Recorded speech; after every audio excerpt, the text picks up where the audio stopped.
Okay, welcome back, everybody. If you recall from last time, we talked a lot about how to count, and in particular, we started talking about the size. How would you talk about the size of a set? What does it mean for two sets to have the same size? And we agreed that two sets have the same size if they can be what?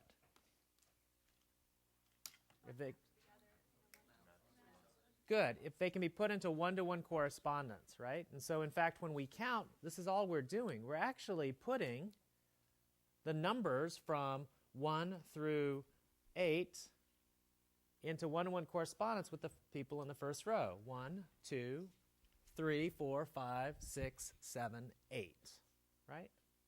There are many ways that could be done, right? I could have also done 1, 2, 3, 4, 5, 6, 7, 8. That's another one-to-one correspondence, okay? But all we need is one or some one-to-one correspondence in order for me to say that the numbers 1 through 8 has the same size as the set of people in the first row. With me? Okay, so once we had that notion, we said, okay, that's what it means to count. So we could talk about the size of a set. I could say there are 8 people in the first row because I've just put this set into one-to-one correspondence with the first 8 numbers, and this set into correspondence with the first 4 numbers, right? Okay. So then we began to ask, well, what about infinite sets? What about sets that have more than a finite number of things in them, in some sense? So the natural numbers were an example. We proved that the natural numbers, in fact, were infinite, which wasn't necessarily obvious, right? Because there might secretly have been a one-to-one correspondence with the natural numbers and maybe the first 8 numbers, perhaps, right? But we showed that if there were one for the first 8, there would have been one for the first 7. And if there were one for the first 7, there would have been one for the first 6, etc. And then basically that would bring us back to the base case of an induction, right? The set of all natural numbers is not in one-to-one correspondence with the set of one element, right? That's what we did last time. Okay, good. So we decided to call any set that has the same cardinality, the same size as a set of natural numbers. We decided to call such sets what? Countable. And we showed, in fact, last time that the rationals are, in fact, countable. Very good. So what I want to do today is I want to say a little bit more about countability and uncountable sets, uncountability. We need to define that. And I want to show you a proof that, in fact, a set and its power set must have different cardinalities. Okay, so we want to do that. And then in the second half of the course, we want to start of the lecture, we want to start talking about metric spaces. Okay? Okay, so that's the plan. So let me just remind us that so here's the plan. We want to talk about countable sets. So I'll just say what the plan is. So more about cardinalities. And then later on, we'll want to talk about metric spaces. So let's begin with a theorem. Last time we showed that set of all rational numbers is countable. There's something that proof, if you recall how that proof went, we said, oh, well, we could certainly write down all the countable numbers, all the rationals, as fractions in some kind of array. You remember that? And the array went this way and this way, right? And we said, okay, it's countable if the rationals can be listed in some order as a sequence. And, of course, the problem is with the array that we had, which looked something like this, etc., we need to find a way to wind our way through this array and hit every fraction, right? Now, what would be wrong with just going down the first row in my list? So x1, x2, x3, x4, x5, dot, dot, dot, dot. Never get to the second row. Okay, so all that would show is that the first row is countable. So what did we do instead with our argument? Of course, this is all, I'm doing this as a shadow, and so if you're watching this on video, you're not seeing anything. But how did we wind our way through this picture? We said, oh, here is a, okay, I'll do this for the benefit of people who can't see anything. So we had an array of numbers, and we said, let's do what with this array? Let's wind our way through. We can certainly hit everything this way, right? Everybody agree? Etc. Okay. Okay. So that was the argument. This was the picture of the proof that the rationals are countable. But I claim it's in fact the picture for another proof. I mean, we just did something very general. So here's the theorem we want to prove. The theorem we'll prove is that the countable union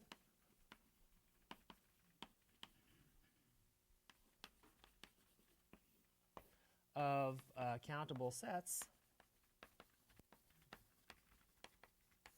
is in fact countable. This is one of the most important facts about one of the best ways to show that a set is countable is to write it as the union of a countable union of a bunch of countable sets. Why is this picture really the same picture for this proof? Well, let's just imagine that, so here's a proof. Let's imagine the sets that we are going to take the union of as sets A1. Okay? So let's say that each of the A1, A2, A3 are countable sets. So would you agree, the way I've written this, that this is the countable collection of sets? Why? I've indexed them by numbers, integers, whole numbers, natural numbers. 1, 2, 3, ... Right? Okay? And what I'm saying is that each one of these is a set that is itself countable. Okay? So if it's countable, it means it can be listed in a sequence. Good. So consider, we'll write out the diagram like this. A1 is a set of, how about little a 1, 1. Then maybe the next thing in the sequence I'll call little a1, 2, little a1, 3, little a1, 4, little a1, 5, ... With me? Just one of you is with me. Okay, great. And then A2, let me give it some names too. What would you like to call it? Not little A21, it's little A21, little A22, little A23, etc. Okay? ... Now, an A3 similarly. Little A31, little A32, little A33. Okay, excellent. Here we go. Keep going. I'll let you do that. Now, can you suggest a way for me to show that everything in the union of these sets is going to be countable?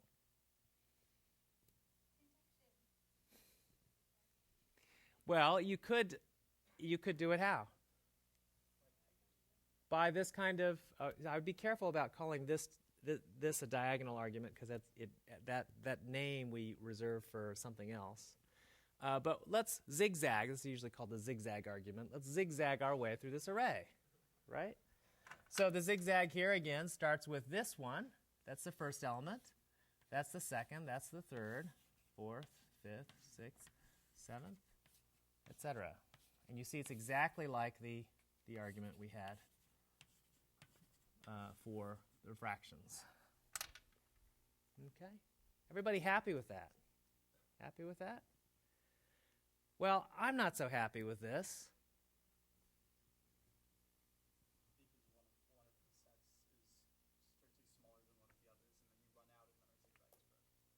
Well, okay, so your objection, which is a reasonable objection, is what if one of the sets is in fact not countable but finite, right? Okay, and I didn't address that in this theorem. It's actually, this theorem's only talking about countable unions, countable sets, but that is something I want to come back to, okay? But another objection might be that, you know, maybe a particular number or a particular object here lives in many sets.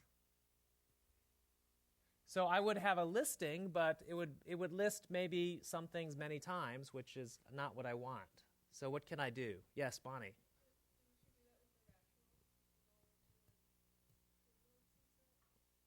Okay, and what did we do with the rationals? Okay, that's good. That's one way to think about it. If something is in the set already, you skip over it. Another way to think about it is you could just show that this is true for any array, and then remember the theorem that says the countable subset of a countable set must be countable. Then you'd be done, right? So if you just look at all the things here, some of them are repeated more than once, but if you take a subset where everything's only chosen once, it's still countable. Are you with me? So this is enough to show that this set can be listed. So the union of A sub I, where I goes from 1 to, and this is the way you normally write a countable union, this is also countable, which I've abbreviated countable. Okay. This is countable. This countable union, countable sets is countable. Now, I want to point out that whenever you're talking about an arbitrary union that is not necessarily countable, we use a different notation. Okay? So, notation, we'll use the union of, okay, suppose you have a bunch of things. Now, if the index, if the thing that you're, if the collection is uncountable, you can't use whole numbers as an index, because that would make the reader think that you're talking about what? A countable collection. So if you want to refer to something that's not necessarily countable, the traditional way to do that is to give the subscript, usually alpha or a Greek letter, and then you union over all alpha in some index set. So here, J is an index set. So what did it use? Use this for possibly uncountable collection. Oh, I didn't define that word yet. Okay, possibly, well, okay, I'll define it in just a second. Possibly uncountable collection. Okay, here J is an index set. That's the set of all things that you're going to sum over in some sense. Take the index from. Okay. Okay. Let's see. What else did I want to mention? There was a question here about, well, what about if one of these sets is finite? Well, what could you do? You could imagine if, let's say, some of these sets are finite, well, then this thing just terminates, right? But if it terminates, you can think of it as like an empty block. And what you're looking again at is a subset consisting of the non-empty blocks of an array that is countable, right? So in fact, this theorem is also true if you replace all the words countable here by at most countable, where at most countable includes being finite. Okay, so you want to take the finite union of countable sets, that's still countable or finite, right? Or the finite union of finite sets is finite, right? Okay, so that is also true as well. Okay, let's see. What's another thing I want to point out? Oh, this is amazing. This theorem is amazing. That's the other thing I want to point out. Why is it amazing? Why is it amazing? Just take a look at this. Let's see. Example. The set of,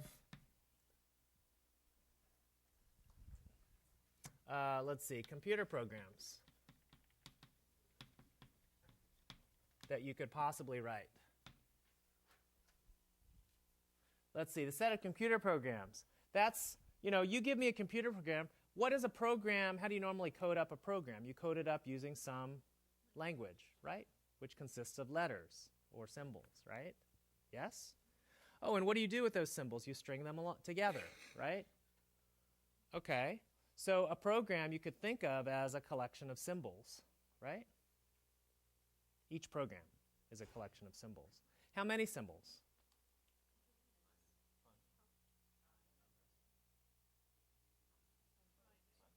Well, a particular program has how many symbols in it? Finitely many symbols, and each of those symbols can have how many possibilities? Finitely many, if it's an alphabet of some kind, right? So each program is finite. What about the collection of all computer programs?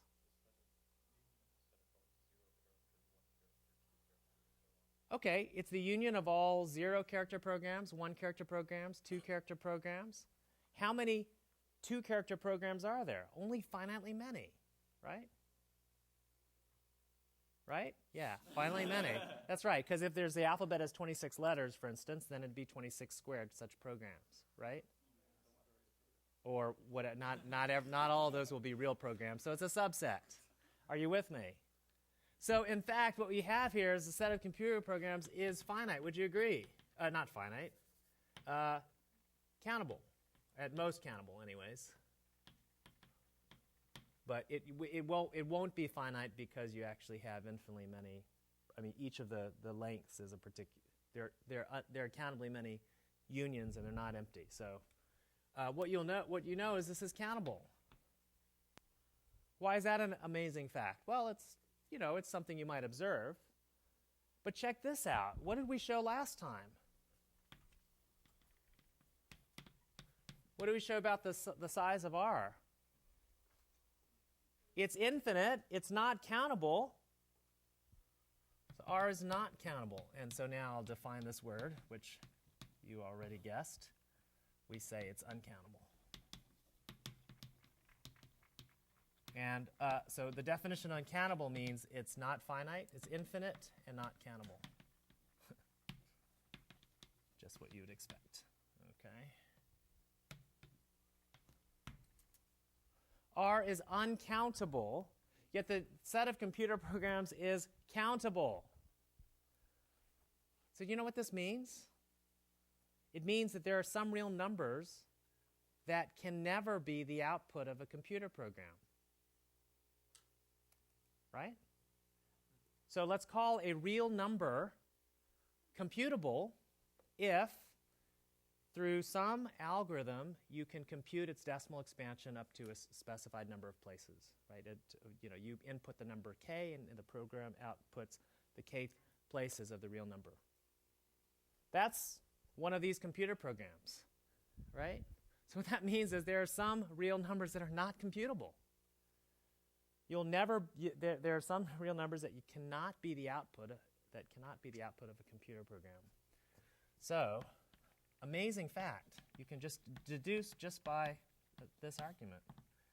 There are real numbers that are not computable. So this is the term here, not computable. So what that means. A computable number is one where the input is a number of decimal places and the output is all the decimal expansion up to k places. Means they can't be specified to arbitrary precision.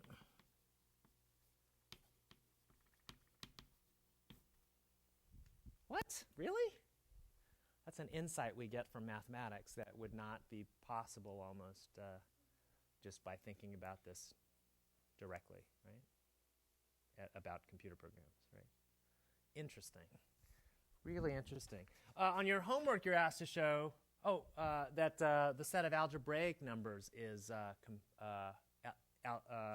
countable, right? Algebraic numbers means what?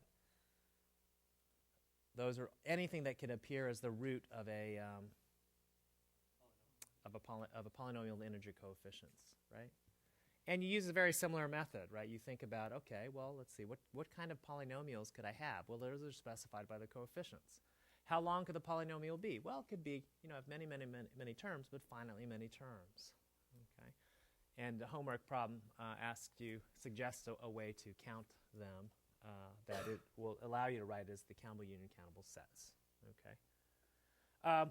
Computable numbers are actually bigger, or larger than the algebraic numbers. I mean, we can think of computer programs that can spit out third roots and fourth roots and fifth roots, right? Computable numbers, for instance, pi and e are computable. We know how to do that, right? But what we're saying is there's lots of numbers. In fact, way more numbers are not computable than are computable, right? But it's only the computable ones we, in some sense, work with, right? Or we know how to work with. Amazing. How many people think that's amazing? I think it's kind of amazing, right? It's amazing. Okay, excellent. Great. So how did we show that R was uncountable? Well, we used an argument due to Cantor called a diagonalization argument. And what I want to show you today is, in fact, that is an example of something even more general. So the general fact is a theorem about power sets. So let me remind you what a power set is. So given some set A, the set of all subsets will be called the power set.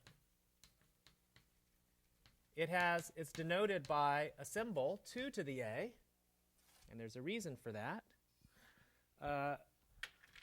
It is the set of all subsets of A. Okay, I feel like this is slipping here. It's the set of all subsets of A. Okay, so example. Here's my set. Maybe my set is, let's see, cyclops, smiley, square, triangle. There, that's a set.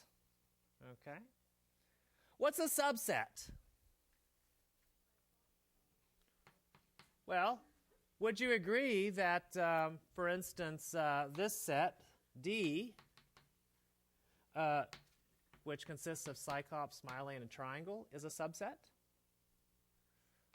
Would you agree that E, which consists of just triangle, is a subset? Would you agree that empty set, the set with no elements, is a subset? Yes? Oh, okay. These are elements of the power set. Are elements. These are sets that are themselves elements of 2 to the A. How many elements are in 2 to the A in the power set? 2 to the 3? Is that a coincidence?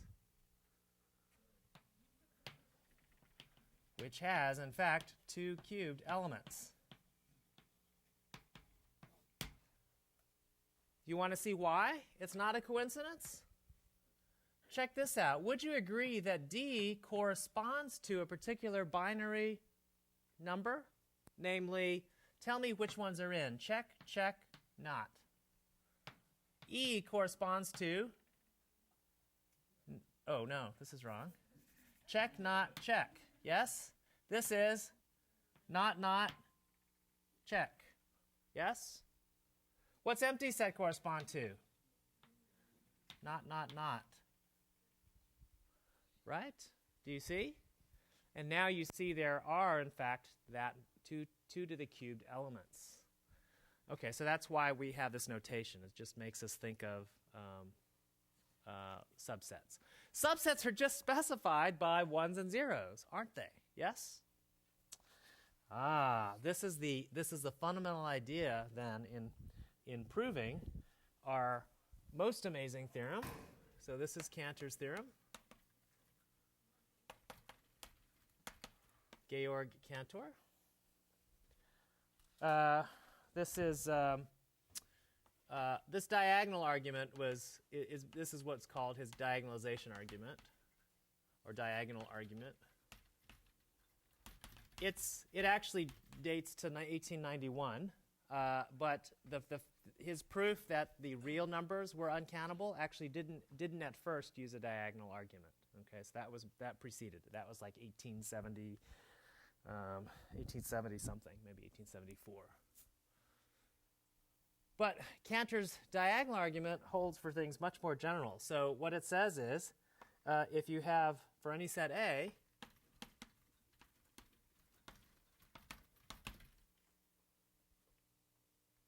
A is cannot be put in one-to-one correspondence with its power set.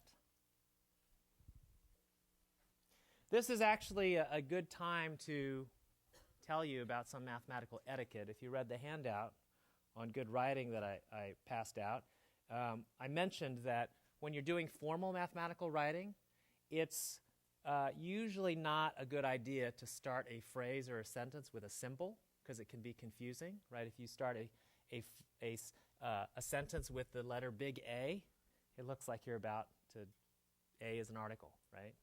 It's also true of phrases. So one way to fix that here is, because it can be confusing with the comma, A, is just to put a few words here.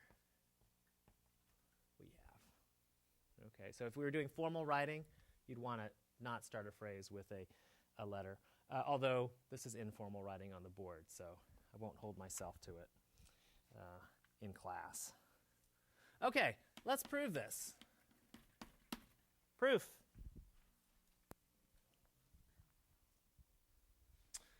How are we going to prove that a power set is cannot be put in a one-to-one correspondence with a set? How should we start this proof?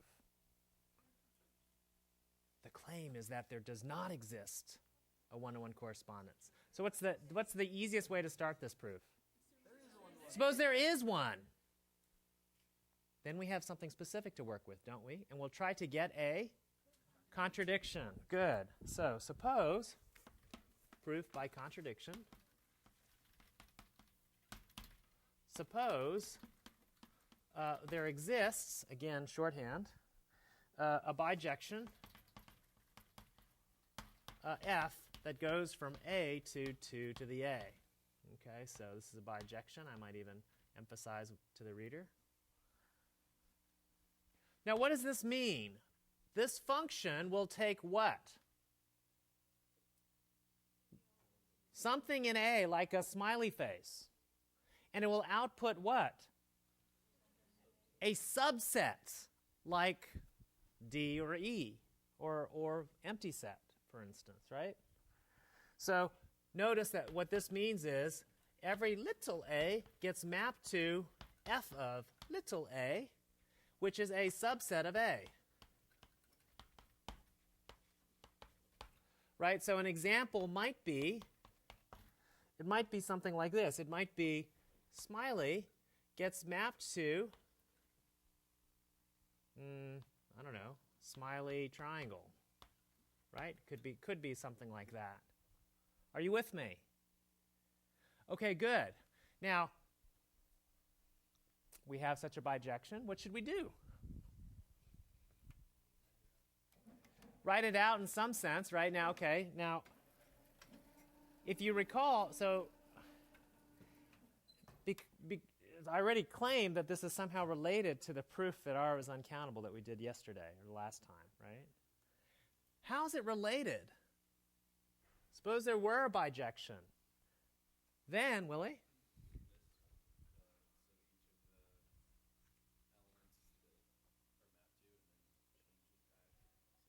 Okay, you could try to, okay, you said the word list, and I'm a little uneasy about the word.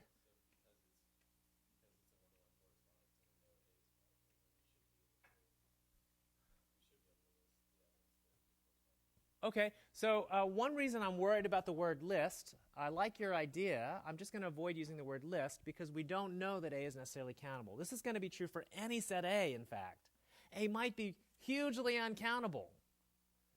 But whatever it does, it's going to mimic, in the countable case, what happened with our proof that real numbers are uncountable. So here's the idea. I'm just going to show you the idea here. And you know, maybe, for instance, I take an element in A, and I'm associating to that element f of A, which is in the power set. Yes? And, you know, so I'm going to construct, I don't know, whatever. It's a function, right? I'll draw a table here. So maybe, for instance, smiley corresponds to some set. Okay? And again, I also don't want to, I want to avoid writing this as a sequence because that would make it imply that I'm talking about something countable, which I don't mean to, right? So Adam would rather have me just write all the things that are in the subset in a jumble, right? So maybe, oh, I don't know, maybe it contains this and this and this and maybe this and star, right? There's a whole bunch of things in here. With me? You could, if it was countable, you could list it, okay? But it's not necessarily countable. Subset. There's a bunch of other things maybe. It might not even be finite, right? It could be also uncountable. It could be really crazy. Okay, now here's another element. Oh, and again, I'm going to try to avoid making this look like a list, but it's going to be, that's almost unavoidable. Here we go. Maybe there's another element like double smiley, which maybe has elements like this. Triangle, star, Cyclops smiley, Star of Bethlehem, boat. Okay, lots of, lots of things, okay? And maybe star corresponds to some other things. Star, boat,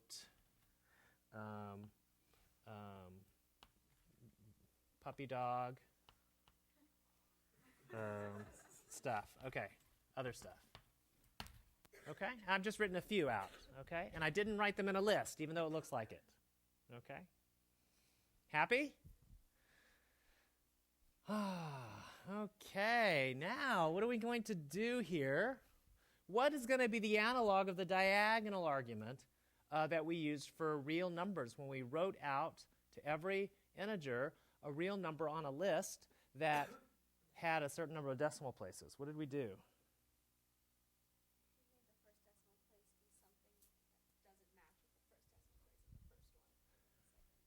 Good. In that example, when we wrote out the decimals, we said let's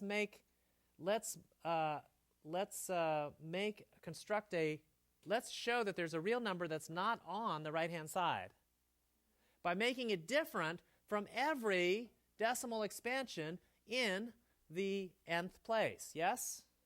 Okay, what's going to play that role here?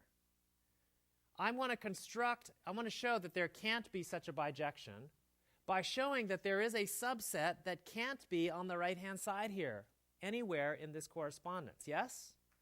And I'm going to do so by making it differ from every possible thing on the right-hand side. Yes?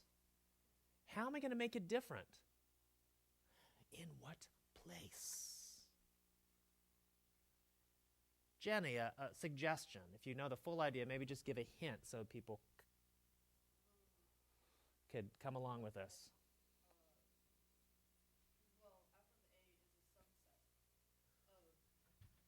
Good. F of A is a subset of A. So a subset of big A. So that means every element in A is either of that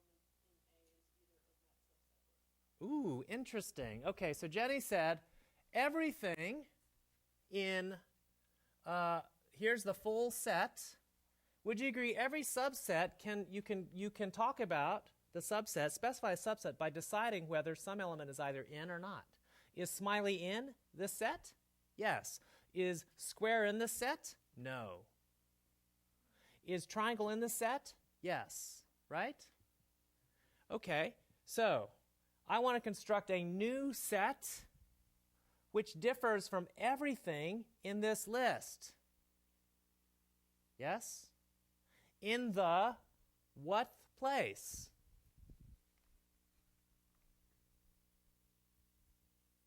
If on the right-hand side I had associated, for instance, in this picture, suppose I associated smiley and square and triangle with this particular subset.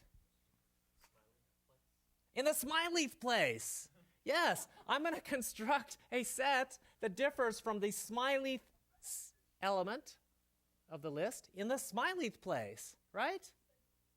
Or in this case, in the squared place, or in the Triangle's place. So if I were to do this for this particular picture, I'm really interested in constructing a set that is what? Instead of 1, 0, 0, it's 0, 1, 1. And I claim, if that's the case, this is a new set, square and triangle, can't be on my list anywhere because it's different from all these things. Are you with me?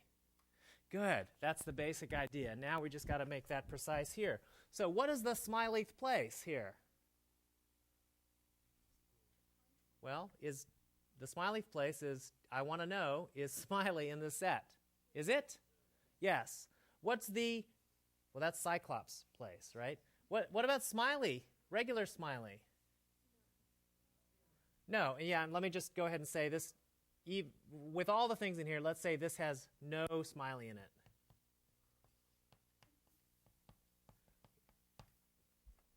That's sad. No smiley. Oh, it's got a Cyclops smiley, though. Okay. Sorry, tangent.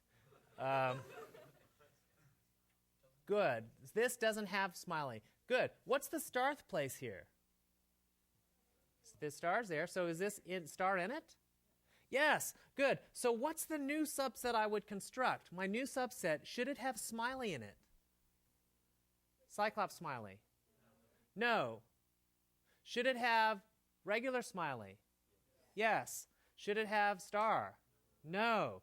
Good. In general, what's that set going to be? This is how you motivate this construction. So we're going to let B be this set that I claim is not in the image of F.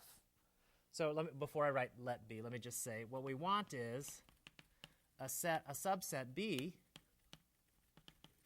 that's not in the image of F. Can't be the image of any particular element. Yes? And now we have an idea that Jenny suggests looking at. What is it? Well, let B be the set of all things that have what property? Let's call it little a, such that little a is what? What's going to be true about little a?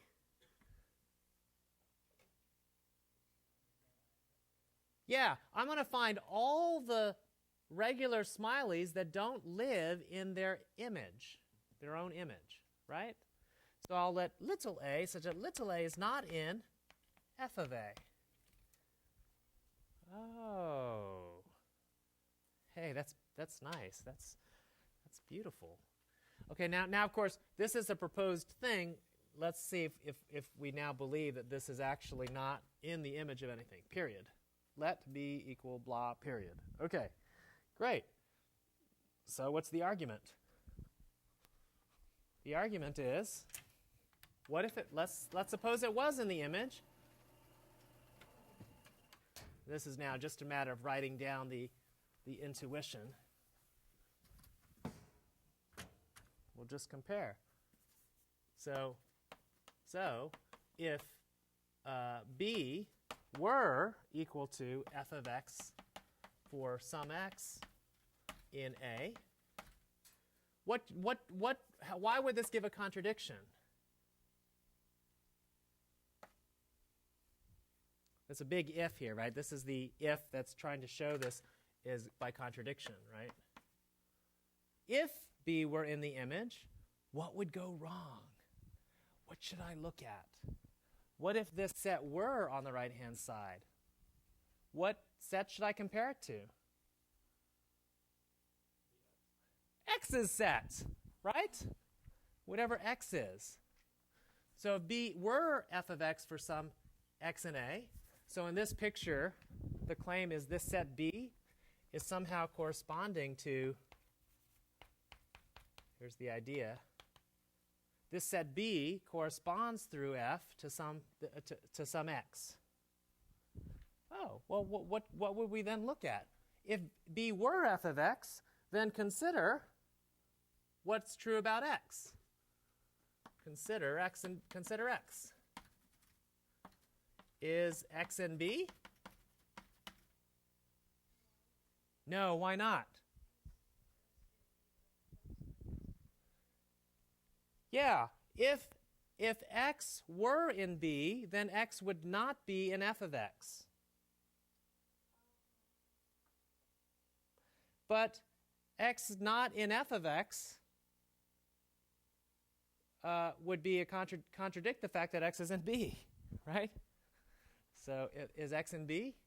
No, because if it were, because then x would not be in f of x, but f of little x is B.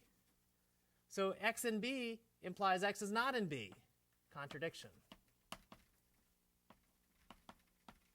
Yes? Okay, so if x is in, we've just shown x can't be in B. But if x is not in B, then what does that mean? But then, that means x is not in f of x, which equals B. But this is a definition of B. So then what? X is in B. Again, contradiction. Either way, we get a contradiction. So what's the only alternative now? If either way we get a contradiction, that must be false, the fact that B is in the image of F. So B is not in the image of F in F equal f of x for any x in A. That's the end. Such a bijection could not have existed. That's the desired contradiction. Okay? Drew, are you happy with that? Pretty nifty, right? Very, very good. Very good. This was Cantor's beautiful diagonal argument, most general form. I just want you to know that this concept that now we have many different sizes of infinity met with a lot of resistance in the late 1800s. Okay, one mathematician called it a plague that we would never rid ourselves of. I mean, it was and ultimately it contributed. I don't know if some of you heard this story. Contributed to Cantor going crazy. Okay, it was hard for him to take the rejection of his peers, many of whom did not welcome these ideas when they were first presented. So let's give an example of how you might think about this power set. What's an example of a power set of R? So what we learn is there are many different sizes of infinity. There are many cardinalities, right? So for instance, what is a set with cardinality 2 to the R that has the same cardinality as the power set of the real numbers? Well, I claim you know one already. Another way to talk about subsets of a set, if this set is a set of real numbers, is to associate to every real number a what? A 0 or a 1, right? What is that? That's just a function from the real numbers into the set 0, 1. So notice that 2 to the, if you like, 2 to the A has the same cardinality as the set of all functions from A to the set 0, 1. So all functions. This is just by membership, by the membership relation. So if you want, 2 to the R has the same cardinality as the set of all functions from R to 0, 1. There's a set that's automatically huger than R. Okay? I mean, what does that look like? You know what functions like that look like, don't you? Here's a graph, 0, 1. These are basically functions that can be sometimes 0 and sometimes 1 for all real numbers. If I want to graph such a function. Don't make me keep going, please. Yes? It might be one some of the time, for a whole interval. Okay. Interesting. Yes, Willie.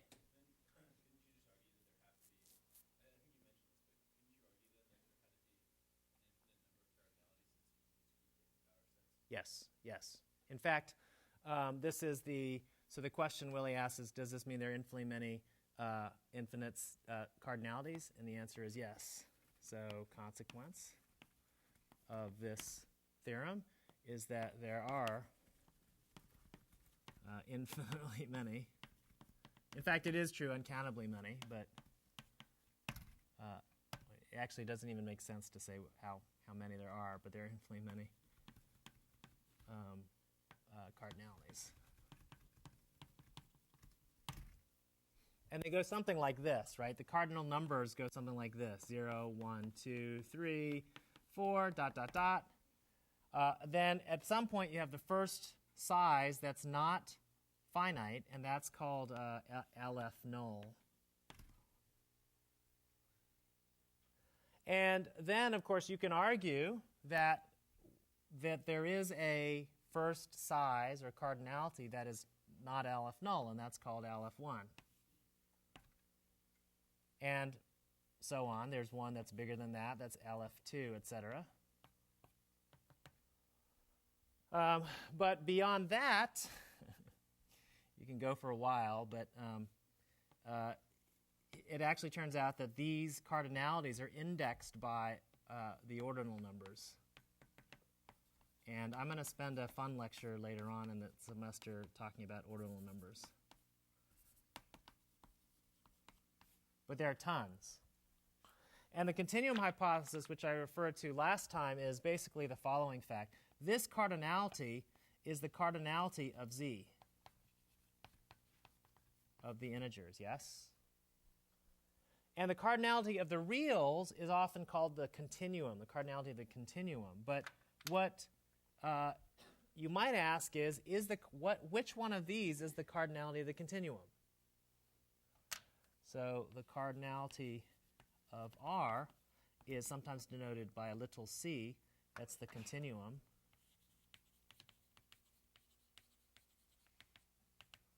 But you might ask yourself, where does it belong in this picture? And the continuum hypothesis says that, the claim is, the hypothesis suggests that the cardinality is actually LF1. That's the question. And what's known is that whether the answer to this is yes or no is actually not provable within the axioms that we have. So it's actually could be true, taken to be true or false, and not change the other axioms of set theory. So the continuum hypothesis, you can read more about this if you want, which says that LF1 is the same as C, is what's called undecidable. It's provably undecidable, meaning independent of the axioms of set theory. Zermelo ZFC axioms is what they're known as. Kind of surprising fact that a statement about the real numbers you would expect to either be true or false. But in fact, this is undecidable, and there are models in which it's true and models in which it's false. Amazing. Other questions? Yes, Emil.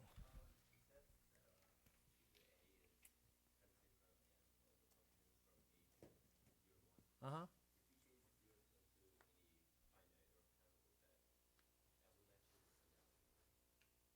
Would that have a different cardinality? No, I don't believe so. I think you could construct easily a bijection if you want. Yeah. Here's another question you might ask. You could ask, oh, what if I demand the functions to be continuous? Is that your question? True? You were thinking about that. Let me just suggest that you continue to think about that, because it is actually a question you can answer by the time we're done with this course. Okay? we haven't talked about what it means for a function to be continuous. But how many people think the answer to that question is yes? Do you think that if I make this continuous functions, that the cardinality would still be bigger than the real numbers? How many people think yes, bigger? How many people think it's the same as the real numbers? Most of you are not raising your hand. You're like, oh, I don't know. I haven't thought about it. Yeah, okay, I want to encourage you to think about. I'll let you guys think about that.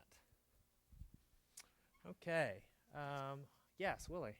So if you take that, the continuous hypothesis to be false, in other words, it's not equal to L1, Yeah. does this suggest another cardinality, or is it then just unknown? Well, it suggests that there is a set that has cardinality in between that of the reals and the natural numbers.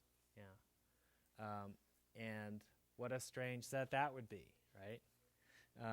The thing is that if you could produce such a set, then that would answer the question, wouldn't it? So don't expect a construction anytime soon, at least with the current set axioms that we have. Yeah. Yeah, very interesting questions.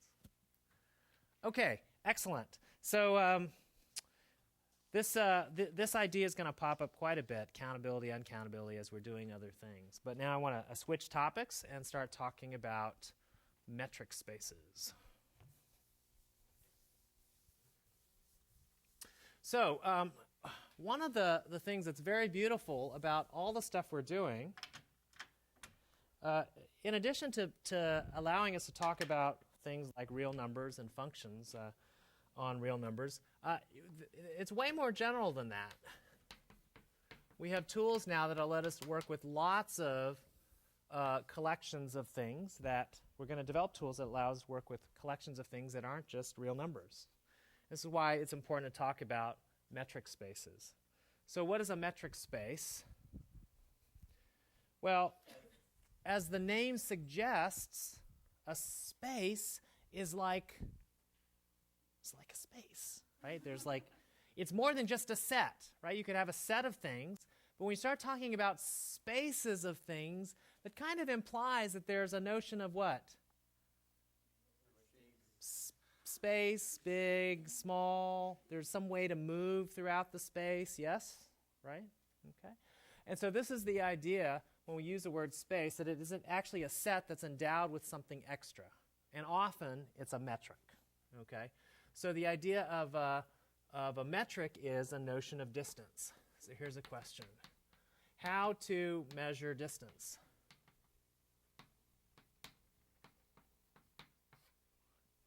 Okay. Now, if you're talking about the real line, well, there's a standard way to do that, right? You could talk about the distance between 2 points. But you could be talking about other things. You could be talking about spaces of a space that might be three-dimensional space, right? You could be talking about spaces of phylogenetic sequences, right? You give me a bunch of the genetic code of a human and a rat and a rabbit, and I might want to know which of those genetic codes are closer in some sense, right? With me? Okay. So how are we going to measure, what do we mean by distance, first of all? Okay, so how do you measure distance? You might in, let's say, the R to the N, or in the set of genome sequences, just to have you think of a biological example where this comes up. Okay, well, so here we're going to define a notion of distance, and this will be called a metric. So a set X is a metric space if it has a notion of distance. That's basically what we're going to say. If the following is true. There exists a metric, we'll call it little d. What's a metric? It's a function that takes in pairs of points and spits out what? A number, a real number, in fact, a positive, a non-negative real number. So here we go. It's a function from x cross x. This is the product. It means it takes in two things, and it spits out a real number. Okay? Such that the following is true. Okay, there are three properties that have to be true about this metric. If you such that for any 2 points, for all p and q in X, three things hold. The first thing is you want the distance between p and q, d of pq. That's a real number. You want it to be what?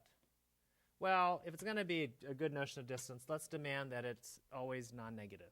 How's that? Is that reasonable? Talk about distance, right? Okay, and one other thing. We want it to only be equal to 0 only when, if and only if, shorthand, p is q. That is, distance between two things that aren't identical is not 0. Okay, that's the first property. The second property, what do you think is I'd like to be true about this distance between p and q and its relationship between the distance between q and p? Should be the same. You have a name for that property you might want to call it? Symmetry, yes. We call this the symmetric property. Okay. The first one naturally is called what? Non-negativity. Right, okay. I'm not going to write that down. Okay, the third thing is something that we've already seen is true for the Euclidean distance, the usual notion of distance, or for the absolute values, and that is the distance between p and q better be less than, here's a picture, p, q, r. What's the relationship between these three distances?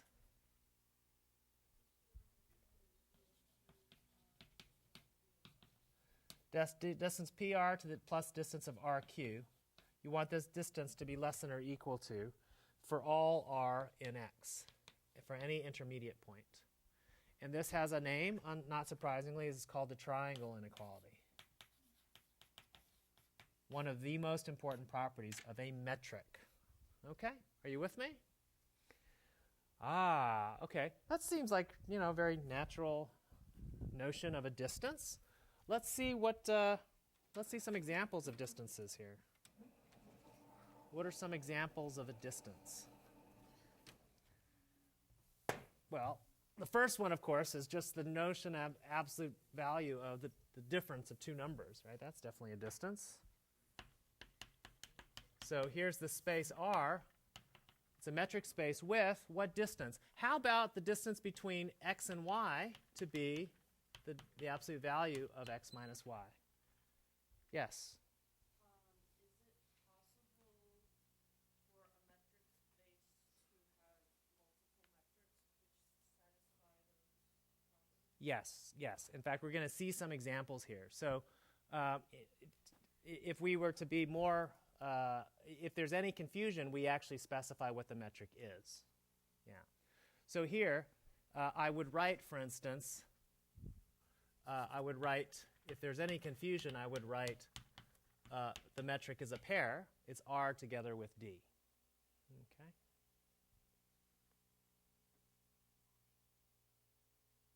Yeah. Okay. Let's see. How about Rn? Here's the usual. These are the usual notions. Rn with this distance between x and y. Well, it's just going to be the square root of the sum of the squares, x1 minus y1 squared plus xn minus yn squared. Everybody's seen this metric before, yes? Distance? It's the distance formula. These are both these, and would you agree that this just gives this if you have just one coordinate? The square root of a square of a number is always positive or non-negative, yes? So this is known as the Euclidean metric on R. Now, I want to point out that anytime you have on Rn, anytime you have Rn and you don't, the metric is not specified, this is the one that you assume it is unless otherwise specified. This is sometimes called the usual. So this is the usual metric. It's the one that's understood if it's not specified. If not specified. Okay, any problem You assume it's that one unless someone tells you otherwise. But there are many others. I mean, here's another one. What if I were in R2? So maybe I have the following distance. So I'm going to call this distance. Maybe I'll give it a special name. I'm going to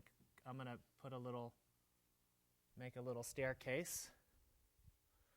And I'm going to define the distance between 2 points to be, distance between 2 points to be, what's called the staircase metric. How about instead of taking the square root of the sum of the squares, let's just add up all the absolute values in every coordinate.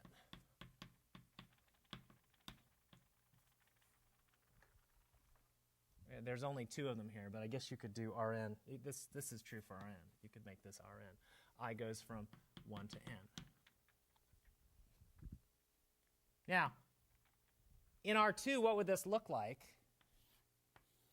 Well, if I want to measure the distance between 2 and 3, 4, I would add up this length and this length, right?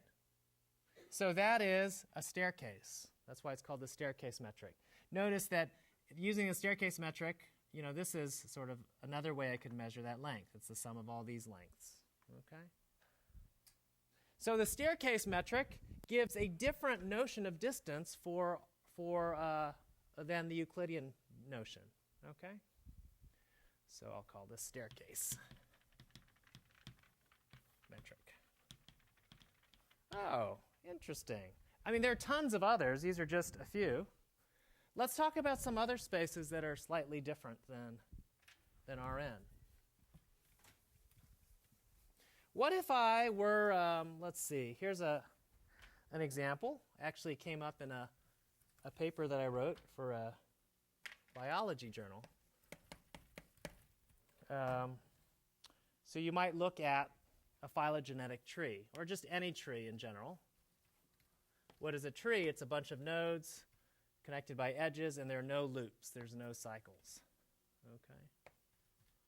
So take a tree. Now imagine this not as a graph, which is basically, you think of this as a discrete object, but as a continuous object where you can live anywhere along an edge. And I ask you now to measure the distance between x and y. How would you measure the distance? How would you do that? Oh, that's one way to do it. You could count the number of vertices between. Something like that. Yeah, it would be fine, actually, with the following two, the last two. But the first, it might be 0 if they were on the same edge. So that would not be quite a metric. It'd be what would be called a pseudometric, okay, which you don't need to know about. But pseudometrics satisfy B and C, but not A. If it were a continuous space, you could just add up these lengths. That would certainly do it, right? That's a notion of distance. So this is the tree metric. Distance from x to y is the length of the shortest of the path between. It's well defined on a tree. There's a unique path, shortest path between, right? There's actually just one path between. Okay. Okay, great. Now, I'll let you think about why this satisfies a triangle inequality, but it does. Here's another example. Suppose my space X is a set of genome sequences. And for the moment, I'm just going to ignore the possibility that some sequences have different lengths than others. Imagine you have a bunch of sequences of the same length. So for instance, I don't know, how about one sequence might be the sequence of nucleotides. There are how many nucleotides? 4. Okay, yeah, G, C, T, and A. So suppose I have, I don't know, some sequence like this. G, A, T, T, A, C, A. How about something like that? I just made that up. Okay. What if you had another sequence that, was something else, like A, G, A, T, CAT.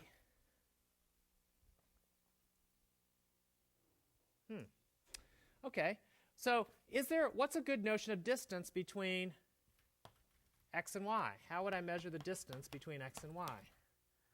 For the genome sequence, I'll call it DG. What's a good notion? Give me a suggestion. Maybe the first one that would come to your mind. Good, that's one way to do it. Number of differences. Number of letters that are different. Is that a metric? We'd have to check these three properties. Is it only 0 when they're equal?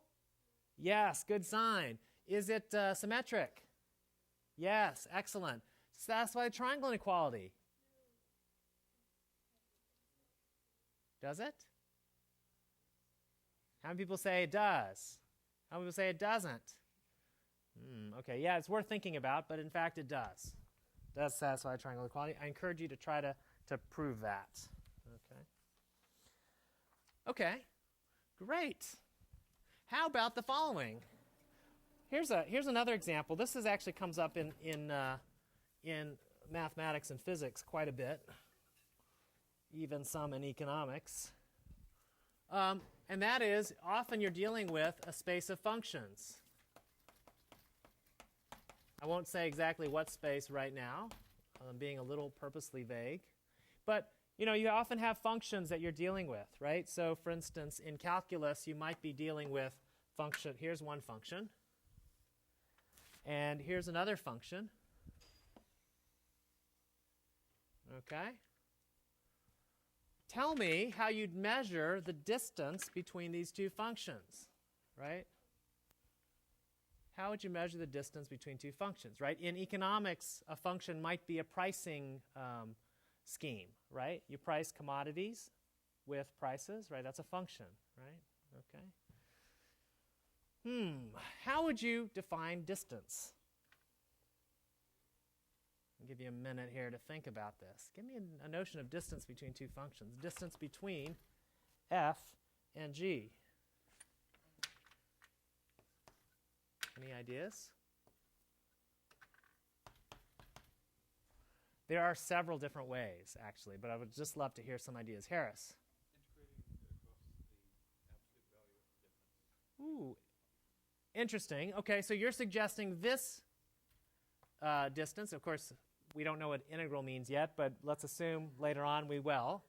You might say, let's look at the absolute value of the difference, integrated from a to b, as long as this was defined between some a and b, yes? So notice that to be very careful here, for this distance to be defined between any pair, it better be defined on continuous, well, it doesn't have to be continuous integral, but just to be very nice, keep it very nice, you could define it on continuous functions on an interval AB. Right, that's the space. A space of continuous functions on AB. We often write this space C of AB, where what curly C means continuous functions, a space of continuous functions. Okay, that's definitely one way of doing it. A little worried about some of these things, but they're still true. It's going to be 0. Is it true it's going to be 0 exactly when f and g are equal? Yes, if it's continuous. But if it's not continuous, then we'll talk about what that means later, but you'd have to be a little more careful then. You'd have to place functions in equivalence classes. Yes, Dylan had another idea. I'll call this di for integral. What did you say now? D what? What do you mean by max? What do you mean by the greatest value?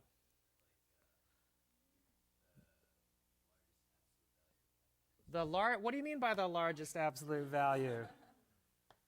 So you want to look at f of x minus g of x, yes? And you want this, there's a bunch of these to compare, aren't there, right? So here maybe the maximum, not maximum, the largest, well not largest, the Supremum, thank you. Because this maximum might not be achieved, but the supremum will be because it's a collection of real numbers.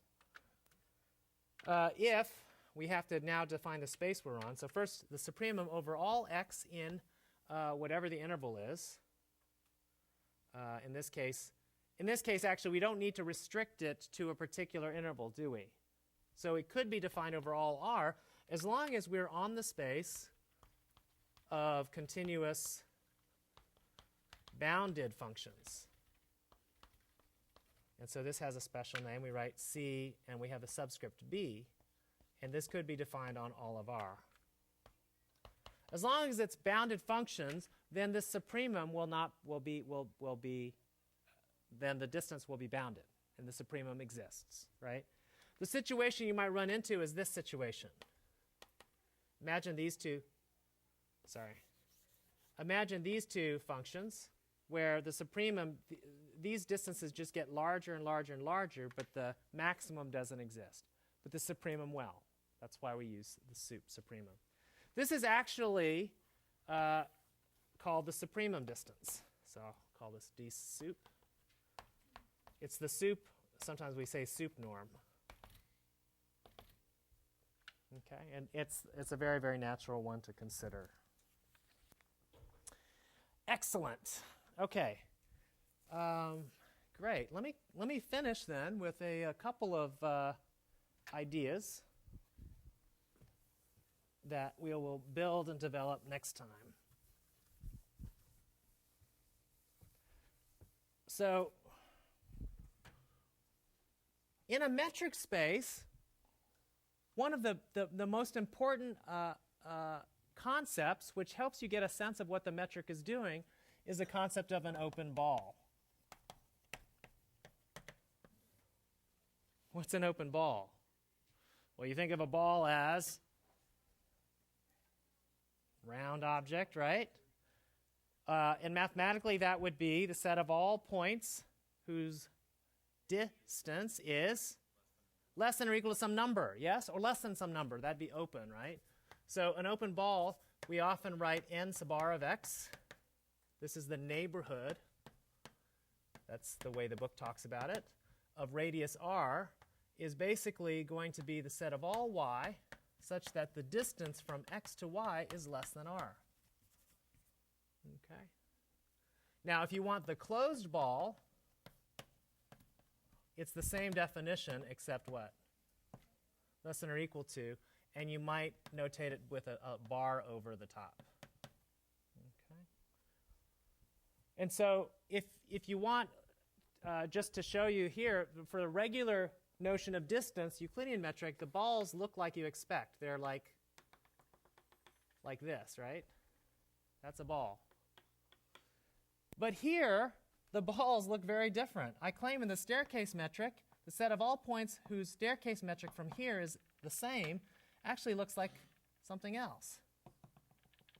It looks like a diamond. That's an open ball in the staircase metric, right? It's a diamond, right? It's a diamond centered around here.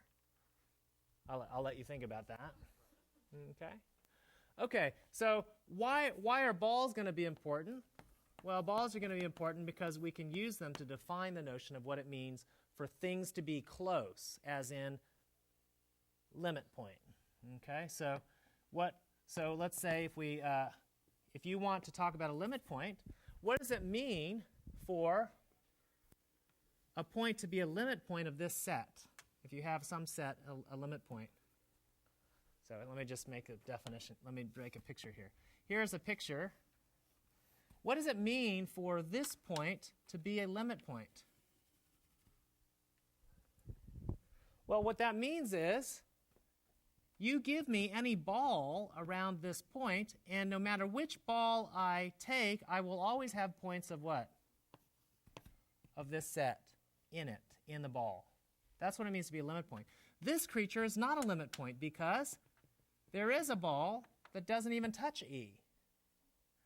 So we're going to say P in P in X is a limit point of E, which is a subset of X, if every neighborhood, that's what a ball is, an open ball is a neighborhood, of P contains a point of E. A point Q that's not P, and such that Q is an E. It's important that there be some other point that is that is in the set, in the neighborhood. Okay. That's what it means to be a limit point. And so, for instance, if I have here's a picture here. Suppose I take the set of reciprocals, 1 at 1, 1/2, 1/3, 1/4. Does this have a limit point? I claim 0 is a limit point because any open ball around this set, would you agree, contains a point, yes? Of this green set?